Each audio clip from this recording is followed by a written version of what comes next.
Good morning, folks. Scott Watts here from Watts Way Farms. Happy New Year, and thanks for tuning in today. Thought I'd do a quick video today to kind of show you the little calf move I did this morning. So what we're looking at here is the weaning pen I built back in, I guess, mid-October it was. My initial herd purchase included 3 heifer calves and a bull calf that needed to be weaned from their mother. I tried to do kind of a fence line weaning like I read a lot of and saw a lot of on YouTube, but as you know, you can see, I don't have a lot of fences out here. My herd is maintained through basically single strand electric poly braid. Now I do have around this entire perimeter, I've got about 80 acres here, and the entire perimeter has brand new, it was installed at the end of 2019, 5-strand barbed wire fence. So I've got that, but the cows never see that. They see the single strand poly. So I thought that maybe if I ran a couple strands of poly, that the calves would, could do the fence line kind of weaning that I read and saw so much about on the internet. Well, that didn't work. That didn't even work for about an hour. I mean, the calves and the mamas just wanted to be together, and by gosh, they were going to be together. So my wife and I hastily built this over the course of about a week. Not my best fence building, but I'm new to fence building, so all in all, not terribly disappointed in it. Now this may be temporary, I don't know, but what I did was we built this. I put the 3-4 calves in here and figured this was going to be their home until spring. And my little bull calf, who I'll show you in a minute, woke up the next morning and he had decided that 5 strands of barbed wire on a calf pen was not enough to keep him from his mother. So after I wrangled him back into here, I ran 2 strands of electric poly about 8 inches in all the way around, like as you can see here. And my plan had been to do that anyway, to get them, to keep them trained to the electric fence, knowing that they will eventually go into the big rotation like everybody else in the herd, but he just accelerated it. So anyway, so you fast forward to today. So they came into this pen at the end of October, November, December. So they've been in here just 2 months, and I'm actually a little surprised at just how much manure and whatnot they've done in the just over 2 months that they've been in here. Now there was, after they've been in here probably 2 weeks, my nephew came and visited and spent the better part of a day shoveling manure out of here and got a nice big pile out. But, there's still a lot in here. So my plan is to probably, I'll spread this hay out for leftover remnants from their hay bales. They've been through 4 bales of hay, I think, in the 2 months they've been in here. And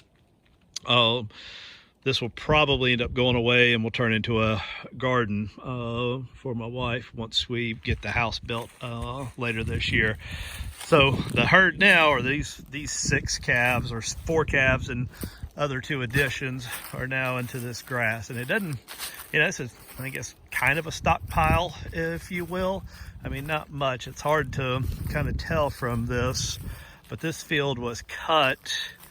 The second cutting this year was done, and it was baled on September 5th, so it was probably cut 3 or 4 days before that. So we're down here in south central Alabama, I still give it about a good 2 months to recover. And there is still, as you can see, still a pretty good bit of grass. I mean, that's probably 5, 8, 10 inches of grass there that they have to eat on. My plan is to leave them in here, I don't know, probably for a day or 2.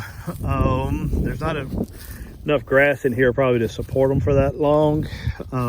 There may be, I'll tell, one thing I've learned, my herd will tell you real quick if they've got enough food or not. I've, watched all the videos and think I know how to identify their rumens and when it's empty, and the triangle, there in front of their back leg on the left side, but mine will greet me with bawling the minute I walk out in the morning if they're hungry. So I might, what I'm thinking now is I actually want to leave them in here for a few days just to get some manure and fertilizer and whatnot spread out. So I may unroll a bale of hay or move the hay ring in here and put a bale out here for them, just so that they can spend a day or two in here. So these are two of the calves here, Annie and Mayflower. These, all four of these calves, except for the small one, were born either late April or May. So the plan is to turn them out to the bull, and once they hit about 14 months, so it's coming up summer. The black one, the bull calf, he is a steer now. We'll raise him out for beef. And then these two, this black cow and her bull calf, her ear tag name is Gloria, and the little one doesn't have a name or an ear tag. My nephew named him Alex. The plan is, I've actually got a guy on Facebook that reached out to me that's interested, was looking for a steer to grow out. So if he comes through, he may buy little Alex from me. And at that time, Gloria may end up going to freezer camp. She's not registered, and the plan was to just let her maybe have babies for, just for beef. I mean, all of my stock is registered, and the plan is to have, a registered breeding stock, so that we can, sell them as breeding stock or keep them as replacements and whatnot. But if you notice, if I can get her to walk a little bit, I don't know if you saw it a second ago, she's got a bit of an unusual gait about her. When she walks, that right leg of hers almost looks like a waddle. See if I can get her to take a step so that you can see it.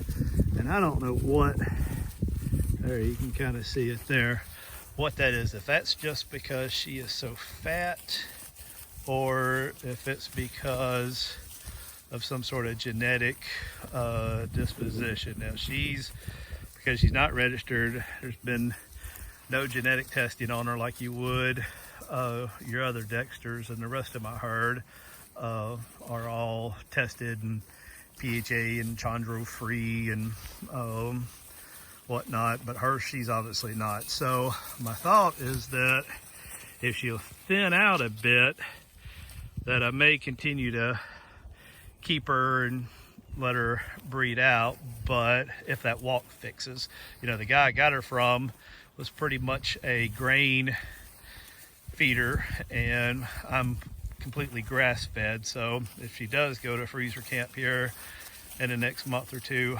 obviously I won't try to sell her. I'll keep her for myself. But I don't know. So I mean, if you watching this happen to have any ideas as to what that is, I would love, I'd love to know. I mean, put it in the comments. Let me know what you think. So otherwise, these are, the rest of these little guys are been, like I said, going to town on this grass since this morning when I first put them out here a couple hours ago. They're really liking it. Like I said, I'll probably leave them here a day or two, roll out some hay, or just start continuing to move them down this back pasture and see. So again, thanks for tuning in. I hope y'all have a great day. Leave me some comments. Let me know what you think. Thanks again.